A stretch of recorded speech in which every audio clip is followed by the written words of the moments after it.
محمد کلیم ارشد رضوی صاحب ماشاء حضرت ابو بکر صدیق رضی اللہ تعالی عنہ دیکھنا کہ سرکار کو کسی چیز کو مس کر دے، ایک مرتبہ بوسہ دے دے، قیامت تک لوگ اس کا بوسہ لینے ہیں، یہ اسود کا ہے۔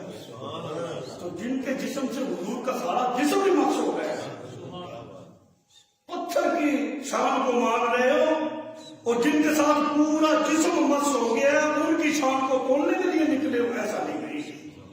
اچھا یہاں پر یہ بات بڑی قابل غور ہے، اس یقول لصاحبہ، جب کہا نبی پاک علیہ السلام نے اپنے صحابی سے لا تحزن ان اللہ معنا، تو غم نہ کر، بے شک اللہ ہمارے ساتھ ہے۔ مشرکین غار کے منہ پہ پہنچ گئے، کتابوں میں تاریخ میں یہ میں نے بھی پڑھا ہے، آیا کہ حضرت ابو بکر صدیق رضی اللہ تعالیٰ عنہ گھبرا گئے۔ اشارہ یہ دیا جاتا ہے کہ وہ اس لیے گھبرا گئے کہ دشمن کے خوف کی وجہ سے کہیں مارے نہ جائیں، یہ بات درست نہیں، گھبرائے ضرور ہیں، موت کی وجہ سے نہیں۔ اگر حضرت ابو بکر صدیق کو اپنی موت کا خوف ہوتا تو غار میں کیوں گئے، ساتھ کیوں چلے، اس چیز کا بھی تھا۔